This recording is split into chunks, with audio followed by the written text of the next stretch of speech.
the driver's seat now with the door open. Do you want to, 26 Tim, what do you want us to do? Oh. If he doesn't feel normal, try it, just keep eyeballing. Drop the weapon! Drop your weapon! Drop your weapon! Drop it! Now! Shots fired! Shots fired! Control! Shots fired! Please action shooting! Stop my cars! Step up curb. Police officer, do not move!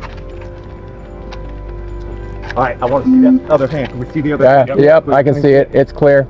Alright, Jeremy, you're going to be hands-on. Got the car. Go ahead and holster up. You got the car? We got the car. Okay. Alright, we're moving. Yeah, he does have a handgun under him. I can see it. He does have a handgun under him. He does have a handgun under him. You see it, Jeremy? Got it. Taking suspect in custody now. That's here. Key. Yeah. Come on, Jeremy. We got key. I shot the in her face. I want to shoot me in the leg. Just in case. Okay. How many wounds on the guns do we have? Yeah. 1, 2, 3. Well, Mitchell has another murder trial scheduled for next month for strangling Marion County Deputy John Durham while in custody. Surveillance video in that case shows how Mitchell got behind the deputy and strangled him during a medical transport. Video then shows Mitchell taking off in the deputy's van before crashing outside of the Criminal Justice Center. Prosecutors plan to seek the death penalty in the case. On September 16th, 2022, Krystal Walton kissed her kids goodbye, dropped them off at daycare, and walked back to her car. She had no idea someone had been hiding, watching and waiting for her. What happened in the next minutes left witnesses traumatized, a family shattered, and a community demanding answers. God bless them, and God bless that lady that's laying there that no longer with us. It's not acceptable. It's not something that we want in our community. I've never seen what's going on today. To see this young lady laying over there deceased and her kids don't know that mommy's not coming home, that hits hard. It really hits hard. But the story didn't start that morning. It started months earlier with warning signs that kept building, tensions that kept rising, and a man who refused to let go. This is Crime on Buzz. Before we get started, leave a like, share your thoughts in the comments, and subscribe so you won't miss out on cases like this. 32-year-old Krystal Walton had built a life centered around her career and her children. She worked as an X-ray technician at Indiana University Health Methodist Hospital in Indianapolis, a job that required precision, patience, and care. She had 2 children, a 7-year-old daughter from a previous relationship and a 1-year-old son. The father of her son was Orlando Mitchell, a man she had been in a relationship with for about 4 years. In March 2021, Krystal was 4 months pregnant with their son when an incident happened. Her daughter's father had reportedly arrived at her home to pick up their 6-year-old for a visit, something that was routine and agreed upon. But when Orlando saw the man waiting outside, he became enraged, jealousy took over, and what followed was an attack on Krystal. Orlando grabbed Krystal and reportedly told her, "I'm gonna mess you up. I'm gonna mess around and end you," and then demanded that she end the pregnancy. Krystal grabbed her daughter and ran until she reached her mother's house, which was not far away. When she was safe, she called the police. Orlando was charged with 4 felonies: strangulation, domestic battery, criminal confinement, and intimidation. But those charges didn't hold the weight they should have. The case dragged on for over a year. During that time, Krystal gave birth to their son. She was now tied to Orlando through their child, and that connection meant ongoing contact, whether she wanted it or not. The legal system moved slowly, and by the time a resolution came, the outcome was nowhere near what Krystal had hoped for. In July 2022, Orlando accepted a plea deal. The 4 felonies he was originally facing were reduced to 1 misdemeanor charge. Prosecutors sentenced him to 363 days in jail, but the sentence was suspended. He served no time behind bars, but was released on probation with a list of conditions: 1 year of supervised probation, 26 weeks of counseling, a substance use evaluation, and a no-contact order that barred him from reaching out to Krystal, except for matters involving their son. A protective order was also put in place for both Krystal and her daughter. Now you would think that after everything that had happened, Orlando would take the opportunity to follow those conditions and stay out of trouble. But less than 2 weeks after the plea deal was finalized, Orlando violated the no-contact order. On August 6, 2022, Orlando reached out to Krystal about picking up their son. But he didn't want to follow the agreed-upon schedule. He wanted to pick the baby up a day early. He showed up at the home where Krystal was staying, uninvited. Then he forced his way inside.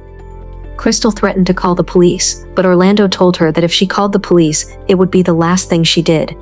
After about 5 to 10 minutes, he left. The moment he was gone, Krystal went straight to the police and reported what had happened. Orlando also reportedly sent her a text message that read, "You gotta learn to be reasonable with me about my son. If you want to keep playing, I promise on my life, I won't stop until you lose everything. That house, job, and your child, so it's up to you." Orlando was charged again for breaking and entering, invasion of privacy, violating the no-contact order, and intimidation. On Mother's Day, Orlando posted a generic Mother's Day message that read, "Happy Mother's Day to all the great mothers out there." Krystal saw the post, and she commented underneath it saying, "This post seems like it needs to be edited." Then Orlando replied directly to her, writing, "Krystal Walton, Happy Mother's Day to you also." It was passive-aggressive, it was public, and it showed that even on a day meant to celebrate mothers, there was animosity between them. Then on August 18, 2022, Orlando posted a photo of himself with their son. The caption read, "Baby mama ain't nothin', she won't let me see my son." Now the concerning part is this: Orlando was venting publicly about not being able to see his child. But the reason he wasn't seeing his child was because he actively threatened her, attacked her, violated court orders, and he had active warrants for his arrest. But to him, Krystal was the problem. That refusal to take accountability was building towards something much darker. On August 30, 2022, a notice of probation violation was filed, and an arrest warrant was issued for Orlando. He was supposed to be taken into custody, but wasn't. On September 14, 2022, an additional no-contact order was filed by the courts. Then on September 15, 2022, Krystal filed for child support against Orlando. She was taking steps to protect herself and provide for their son through the legal system. But Orlando had other plans. On September 16, 2022, Krystal got her kids ready and prepared to drop them off at Charity Childcare on West 10th Street and North Holmes Avenue in Indianapolis. It was a routine she had done countless times before. Her 7-year-old daughter and her 1-year-old son would be safe at daycare while she went to work. But Krystal didn't know that Orlando had already arrived at the daycare before her. Krystal parked, got her children out of the car, walked them inside the daycare. Then she turned around and walked back toward her car. That's when Orlando stepped out from where he was hiding and shot Krystal several times. Orlando didn't stay at the scene. He ran, got into his car and drove away, leaving Krystal in the parking lot where her children had just been dropped off minutes earlier. Witnesses immediately called 911. Emergency responders arrived, but there was nothing they could do. Krystal Walton was pronounced gone at the scene. Well, Megan, the scene here at 10th and Holmes is clear now, but I can tell you, since about 7 o'clock this morning, there have been family, friends, and neighbors all here gathering on that family of that victim that was shot and killed this morning. One neighbor telling me she doesn't feel safe in her own neighborhood. It's not acceptable. It's not something that we want in our community. Beverly Moore has lived in this neighborhood her entire life. Where I've never seen what's going on today.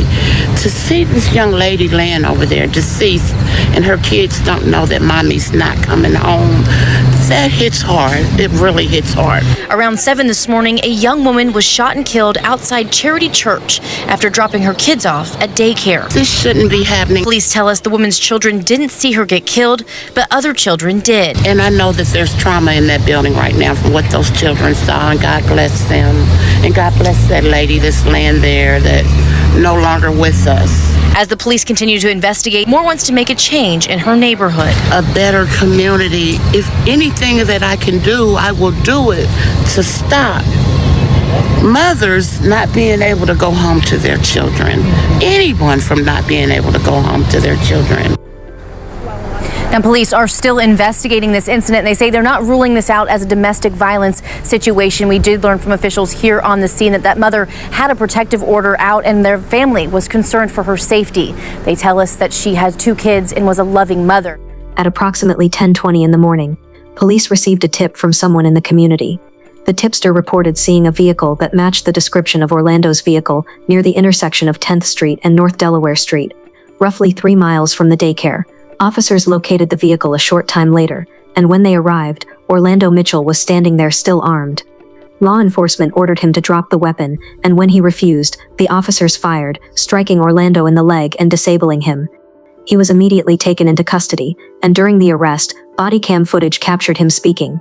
Hi, this is 911. Your phone dialed. Is everything okay? No, ma'am, I'm sitting with a guy. He said he shot somebody, but I'm waiting on the bus. Y'all got to come and see him. What did he say happened? He said he shot somebody. Okay. He's right here on Peru and Delaware. He said he shot his girl or something. I don't know. But ma'am, I'm waiting on the bus. He's sitting right here. Okay, could you give me a description of him or what's his name? He said he shot somebody on 10th and Holmes. She said, "What's your name, man?" Don't matter. It don't matter. He said it don't matter. So I'm waiting on the bus. So he's Okay, sitting what right is here he on wearing? Like what He's color wearing shirt? all black and a black hat. He's a black male? Yeah. I told him I'm waiting on the bus, so I can't sit here and wait. Okay. He said he shot somebody on 10th and Holmes. Okay, can you ask him when did this happen? He said today, ma'am. I'm waiting on the bus, ma'am. That's all right. Okay, I'm just making a call for him. All right. He's got the driver's side door open. We have not made contact.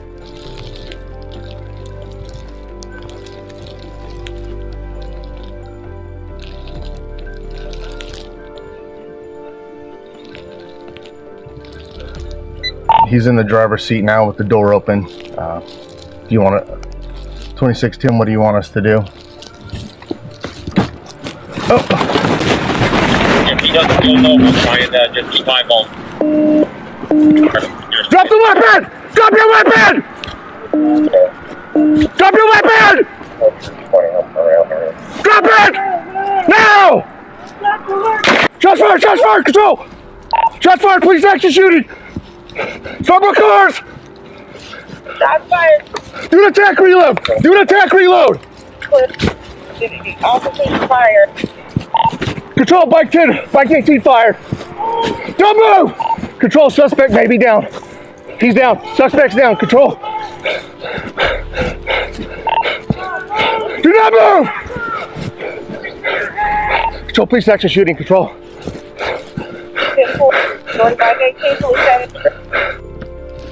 If he doesn't go low, just keep eyeballing. Hold traffic. Hold traffic. You got a weapon. Drop the gun now! Drop the weapon!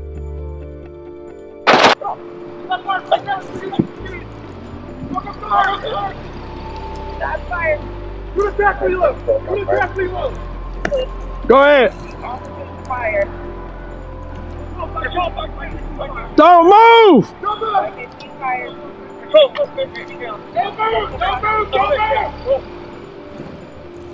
Do not move!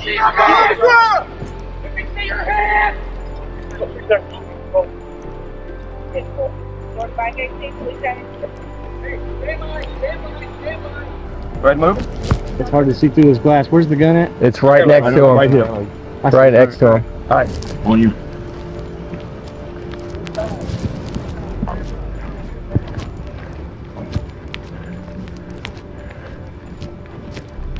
Step up curb. Step up curb. Curb. Police officer, do not move! All right, I want to see that other hand. Can we see the other hand? Yep, I can see it. It's clear. All right, Jeremy, you're going to be hands-on. Got the car. Go ahead and holster You up. got the car? We got the car. Okay. He's blinking. He's blinking. He is still moving.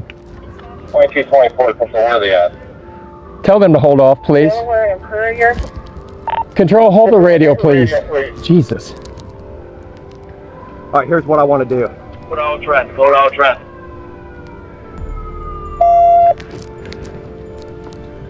God damn it. Fucking, I don't know if I'm recording or not. Who fucking I don't know either. I got you. I'm recording. Do we have a, was it rifle only or rifle and handgun? You don't know. Unknown. Okay. All right, I want to move that rifle. Okay. So, Can we step up? No, you're not best up. Yeah, you stay back. I'm yeah, good. you stay back. So, I'm the going to say on target. Jeremy, you're going to pull that rifle away before You handcuffed. Do you understand? Good. All right, we're moving. Yeah, he does have a handgun under him. I can see it. He does have a handgun under him. He does have a handgun under him. You see it, Jeremy? Got it. Taking suspect in custody now. That's here. Key. Yeah, key. Yeah, come on, Jeremy. We got key. I shot the in her face. Y'all want to shoot me in the Hey, leg? just in case. Okay. How many wounds on the guns do we have? Yeah. 1, 2, Yeah. 3. Orlando Mitchell was charged in connection with Krystal's passing, invasion of privacy, and unlawful possession of a firearm. On September 18, 2022, Krystal's family, friends, and co-workers gathered for a vigil in her honor. Earlier tonight, family and friends held a vigil for Krystal Walton, who was shot and killed Friday while dropping her children off at Charity Care's daycare center on the west side. Police say the alleged killer had threatened her life before finally ending it on Friday. Well, WRTV's Meredith Hackler was at the vigil. We love you, Krystal! Krystal Walton's young daughter was among dozens of friends, family, and co-workers who all came together on Sunday to honor her life. The reason Krystal was a hero was because this had to happen in order to prevent some of you from going through the same exact thing. Come on, Dad. Come on, Dad. Domestic violence is real. Yes, sir. Police say the man accused of killing Walton, Orlando Mitchell, had previously assaulted her. The two have a child together. At the time of the shooting, there was a warrant out for Mitchell's arrest. There's no reason for have that many felonies against you and threatening a lady, your baby's mom, that you should have ever been out of jail. You were harm to her, and now we have 2 children without a mom. Lori Sturdy worked with Walton. She feels the justice system failed her. You know, you see it over and over again in the news, and it just keeps happening. I don't know what the answer is, but what we're doing is not working. So I hope that this will shed some light on a very dark topic. And while all Walton's family and friends want people to remember her for how great of a person she was, She's accountable. She's confident. She's intelligent. She's black. She's smart. And she is well loved by all of us. they also want to use her tragic death to remind people in domestic violence situations that there's help out there. If you have friends, if you have anybody who is going through anything like this, you need to get them some help immediately. Working for you in Indianapolis. I love my mom. She was the best mom ever. Meredith Hackler, WRTV. 1 year after Krystal's passing, on September 16, 2023, her family organized the first annual Running Away from Domestic Abuse 5K event at Washington Park. The event wasn't just a memorial, but was a call to action. They wanted to raise awareness about domestic incidents and provide resources for victims and survivors who might be going through the same thing Krystal had gone through. Take the opportunity to say something. It starts right here. Walking for a change, an Indianapolis mother died a year ago in a shooting motivated by domestic violence. This crowd is still mourning her death today. Thank you so much for staying up late with us tonight. I'm Amber Grigley. Krystal Walton was shot and killed last year on September 16th as she dropped her kids off for daycare. She was just 32 years old. A walk today hoped to keep her memory alive and remind Hoosiers how deadly domestic violence can be. WRTV's Taj Simmons shows us how they remembered her. Krystal Walton's murder and the domestic violence she experienced beforehand is a pain that will not go away for her loved ones. Ever since she's gone, I kind of been lost because I need her. Bianca currently considers Walton her sister. She wants the world to know about the life she lived, but remains hurt about how she died. I just miss her. If I couldn't do something for my kids, she was there. If she needed me for her kids, I was there. Walton's friends and family are there for each other a year after her death, on the mission to stop domestic violence by speaking with their feet. Oh, yeah, you do. The Running Away from Domestic Violence 5K is Indy's newest tradition. Krystal's father, Chris, organized this movement because he does not want another father to feel his heartache. Don't wait until you lose someone, and then you want to start ringing the bell, all right? But do it then too. But I'm just saying, but don't allow that to happen. Krystal Walton is the domestic violence victim this crowd knows by name.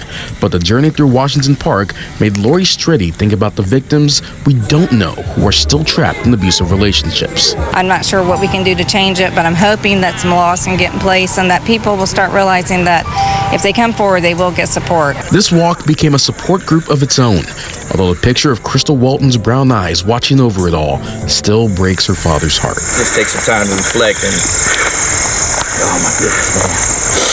He hopes the 5K is a big step towards ending domestic violence victims' suffering before it's too late. Do me a favor. The next time the opportunity comes up and you can get in front of somebody and say something, say something. Tell them how it's affecting you. Hopefully, Taj Simmons, WRTV. Now, while Krystal's family was grieving and trying to find ways to honor her memory, Orlando Mitchell was sitting in jail awaiting trial.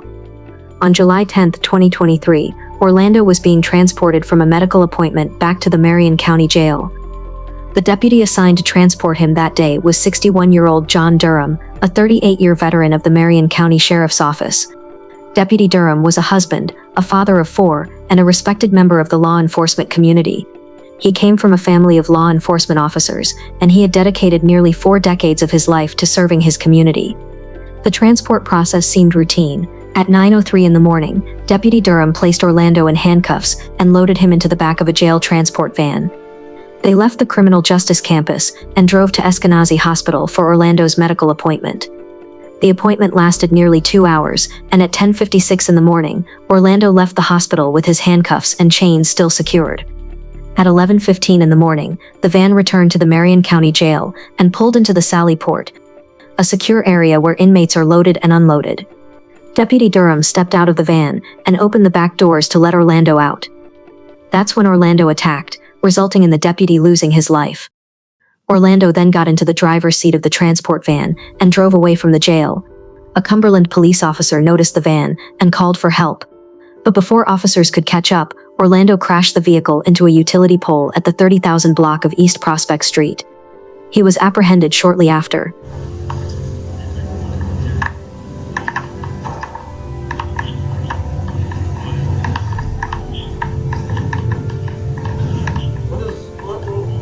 Hey!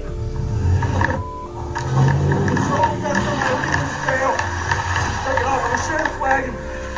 Get it!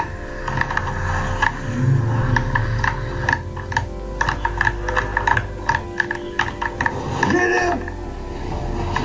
He's busting his way out through the gates. I got a jailer down in the Sally Port.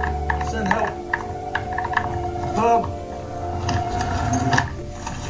Sir.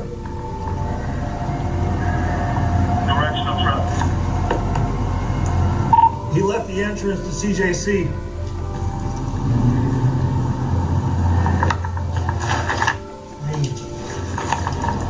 Can you have someone from inside come outside into the bay? He appears 10-0, start medic. The investigation into Deputy Durham's passing revealed serious failures within the sheriff's office. According to internal policy, 2 deputies were supposed to be assigned to transport individuals facing charges as serious as Orlando's, but that day, Deputy Durham was alone. The Marion County Sheriff admitted that chronic understaffing had played a role in the incident. 2 deputies were terminated for substandard performance, and 2 supervisors were demoted. But the sheriff also made it clear that the ultimate blame rested on Orlando Mitchell. Good afternoon. My name is Ryan Mears. I'm the Marion County prosecutor, and I appreciate everybody coming out here today. It's obviously been an incredibly difficult week. I know it's been a very difficult week for our law enforcement partners. It's been a difficult week for us at the prosecutor's office. And what we're about to announce today is the culmination of everybody working incredibly hard during some very difficult times. We would not be standing here if it wasn't for the work of our friends in law enforcement. I want to thank Deputy Chief Roney. I want to thank Deputy Chief White, who's head of investigations. I want to thank Sheriff Forstall for his incredible leadership during a very trying time. I want to thank Chief Bailey, Deputy Chief Adams, as well as Detective Craig Hill. Everybody's been working around the clock to put us in a position to make today's announcement possible. I also want to thank Deputy Prosecutors Matt Bavender, Janice Skelton, Ann Frangus, and Dan Cicchini for all their assistance and help in putting us in a position to make today's announcement.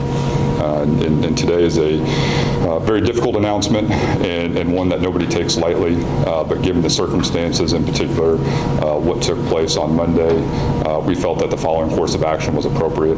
The prosecutor's office has formally charged Orlando Mitchell with 2 counts of murder, that is a knowing or intentional murder, as well as a felony murder, 1 count of robbery, and 1 count of escape. In addition to that, the prosecutor's office has also filed a sentencing enhancement, which is commonly referred to as the death penalty. In the death penalty, the prosecutor's office is alleging that there are 4 statutory aggravators that have occurred, which made this particular actions or the actions by the defendant eligible for the death penalty. And those aggravators are as follows. The defendant committed the murder of the deputy at the time.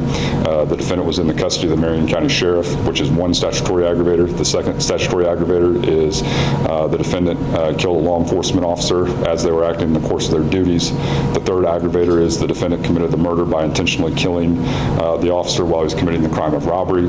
And the fourth and final aggravator is the defendant has previously committed a murder at the time that this murder occurred. It's important to note that these are just allegations that are being made against the defendant, but the facts that are outlined in the probable cause affidavit, the evidence that was presented to the Marion County Prosecutor's Office, we felt it was appropriate to not only file the charges of murder, but we have also filed the request of the sentencing enhancement of a death sentence under these circumstances. I'm joined here today by our law enforcement partners at both the Marion County Sheriff's Office as well as IMPD. Again, we're very grateful for all the energy and effort that they put into this case. It was a very quick turnaround. We could not have done it without everybody's cooperation and assistance. And with that, I'll turn it over to Sheriff Forstall. I'm Kerry Forstall, Marion County Sheriff. First off, thank you, Mr. Prosecutor. And I want to thank Assistant Chief Bailey, who's here today, also representing Chief Randy Taylor. The round-the-clock work they've done in their investigations unit from the second this incident occurred to be able to bring it so quickly from in front of the prosecutors. And the prosecutors who've worked daily, night and day, to have this alleged event occur for where there is the, on the books, death penalty as an option. It needs to be known that in this community, if you kill a law enforcement officer, you should be willing to sacrifice your life. It's on the books for a reason. People should know that. And they certainly can't do it a second time while they're in custody for another alleged event. I again want to thank everyone from the community who was outreached for the Durham family. It's been fantastic, the outpouring from the community and from support. So I'll let Chief Bailey have this. Thank you.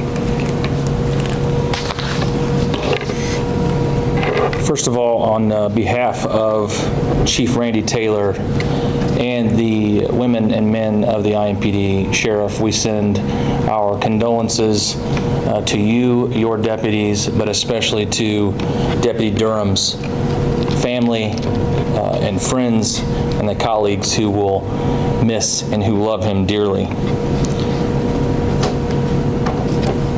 The person who has alleged these events, and as you will read in this probable cause, the facts about these alleged events.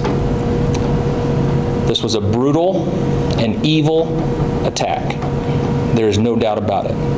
And not his first one. He killed Krystal Walton. He attacked 2 IMPD officers with a rifle. He has no business, if convicted, to ever step foot out of a jail cell again. And our commitment to you, Mr. Prosecutor, is that the IMPD will do everything that we can to assist you and your deputies to make sure that we get a conviction in all 3 of these incidents. I too want to thank all those who have touched this investigation to bring us to this point. This is the beginning. There's a lot of more work to do, and we're committed to doing that work. Inscribed on one of the parts of the National Law Enforcement Memorial is the following quote by a survivor. It's not how these officers died that made them heroes. It's how they lived. Deputy Durham lived a life of meaning, and we will never forget him. Thank you, Chief. Is there any questions? This is the sheriff. The attack was caught on camera. Is it standard policy for those cameras to be watched live in real time? And secondly, he was transporting this murder suspect alone. Is it standard policy to have only one deputy transport? And will you reevaluate your policies after that? In the first question, yes. In the second, we don't want somebody leaving the jail charged with murder with only one deputy. Is there times that we do more with less staff than we do and people make tough decisions? Yeah, probably. We've reviewed it now. Anytime we may make an error, we'll review it and make changes. But that's being investigated this time, our internal affairs, to see what we could have done better. What are your thoughts on that tough decision that you just called? I'm sorry? What do you say that you have to make tough decisions sometimes? So as you go back over, what are your thoughts on that tough decision that had to be made?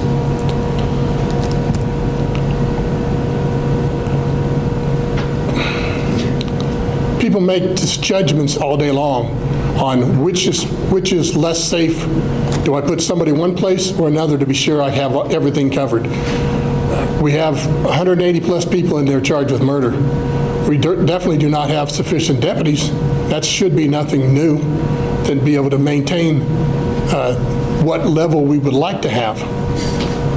But I think the more important thing is here is to point back to realize why we're here. Here's a deputy who's been in the job, knows what he's doing, done the job for that's almost his specialty for 38 years. And in a brief second, this alleged killer turned on him and on video executed him. So we pointed out to our people all the time, and I'm sure other people have learning experiences from other agencies, how quickly that can happen. So you have to constantly be aware that Sheriff Anderson always said they're sitting around 24 hours, 365, fighting a way to beat us. And this shows an example of what this man has done. This for Bailey, I guess, or somebody with the investigation. Do we know how he was able to get his hands free from the belly chain or from the belly chain? Well, I mean, the facts we know are within the probable cause affidavit. I think that other than that we'd be speculating on that. I mean, he knows how he did it, and part of that will be probably part of the internal review that the sheriff's office does during their review of everything. But he did not give a statement, so I mean, he didn't explain to us exactly what he did or didn't do. So I can't answer that specifically. Prosecutor Mears, you mentioned 4 criteria for calling for the death penalty, including one that says he committed a murder already. In the murder of Krystal Walton, does that have to be proven first before to move forward? No. So the way it would work is if we were able to gain a murder conviction in the underlying case involving the deputy, we would then move to the second phase of trial, and we would present evidence related to his guilt as it related to Krystal Walton's case. So it does not require a conviction in order to move forward. We would be free to do that at the actual sentencing phase if we were able to secure a murder conviction against him for the deputy's murder. Seeking death penalty obviously has a lot of time and process to go into the trial. Did you talk to your family about this? Are they on board? Certainly, anytime you decide to file the death penalty, you know that it's going to have a dramatic impact on the procedural posture of the case. And one of the biggest issues is it certainly lengthens or extends the time period in terms of when you're going to be able to see a resolution to that case. I think one of the things that we always want to convey is that this is going to be a lengthy process, but I certainly feel comfortable in the conversations that we've had that there's support for this decision. So the PC, it mentions that the suspect's handcuffs were connected to his belly chain, but the belly chain was around his waist. Is that some sort of malfunction with the chain, or is that still being looked into? From the prosecutor's perspective, I don't think we know. Right. We're still reviewing things, but as this moment, we believe he was in belly chains properly, and as he came from the vehicle, he had moved part of it, but he was appearing to secrete the way the chains were so the deputy could not see it as he stepped out of the van. So within just those moments, he was able to use that as a weapon to kill our deputy. He was taken to Escalating for an appointment. What was he being seen? It was an orthopedic follow-up from, I believe it may have been from one of his violent incidents he had on the street before he came in. Is the deputy in charge at Escalating, are there multiple deputies that make sure that they're handcuffed properly, or is it one person? Walk us through. The deputies that we have out there are not assigned permanently out there. They're out there if we have to guard a prisoner that's in our custody. So when you're taking a prisoner out there, you're responsible for that prisoner, but the other deputies who may be there, and that day there were actually a couple that were had other prisoners out there, are able to support you while you're there. Deputy Durham's passing shook the community once again, and the fact that it happened while Orlando was awaiting trial for Krystal's case made it even more devastating. On January 9, 2024, Orlando Mitchell's trial began. The prosecution presented surveillance footage from the daycare, testimony from witnesses, and body cam footage from Orlando's arrest. The defense didn't deny that Orlando had shot Krystal, but argued he had snapped. After 3 days of testimony, Orlando Mitchell was found guilty of being responsible for Krystal Walton losing her life and guilty of invasion of privacy. On April 1, 2024, Orlando Mitchell returned to court for sentencing. The judge handed down a 66-year sentence. But even with a 66-year sentence for Krystal's case, Orlando Mitchell's legal case isn't over. He still faces charges for the passing of Deputy John Durham, and the Marion County Prosecutor's Office is seeking the capital punishment in that case. Good evening. 13 News at 5 begins with breaking news. The Marion County Prosecutor's Office is seeking the death penalty for the killing of a Marion County Sheriff's deputy. The Prosecutor's Office just made that announcement to seek the death penalty in the last 3 hours, and in doing so provided more details about what really went down during that crime on Monday morning. Our Logan Gay today has been following this story and the developments all afternoon. She joins us live from downtown with a look at what was said. Logan, fill us in. And Felicia, the Marion County prosecutor Ryan Mears says this wasn't an easy decision to make, but given the circumstances, they believe this is the right thing to do. Orlando Mitchell is now charged with murder. He also faces charges for robbery resulting in serious bodily injury and escape. During Thursday's press conference, the prosecutor's office said 4 aggravators made Orlando Mitchell eligible for the death penalty. Those are committing the murder of the deputy at the time he was in the custody of the Marion County Sheriff, killing a law enforcement officer as they were acting in the course of their duties, intentionally killing the officer while committing the crime of robbery, and finally, the defendant had previously committed a murder at the time of this murder. IMPD Assistant Chief Chris Bailey says they will do everything they can to assist the Sheriff's Department in all 3 of these investigations. This was a brutal and evil attack. There is no doubt about it. And not his first one. He killed Krystal Walton. He attacked 2 IMPD officers with a rifle. He has no business, if convicted, to ever step foot out of a jail cell again. Mitchell will be moved to the custody of the Indiana Department of Corrections, and a special judge was requested. We will have more from this press conference and more about what happened at 6 and 11. These cases spark conversation for a reason. Be the person to offer help if someone needs it. Trust your instincts and don't ignore warning signs. Subscribe if you haven't already, and I'll catch you in the next one on Crime on Buzz. Thanks for watching.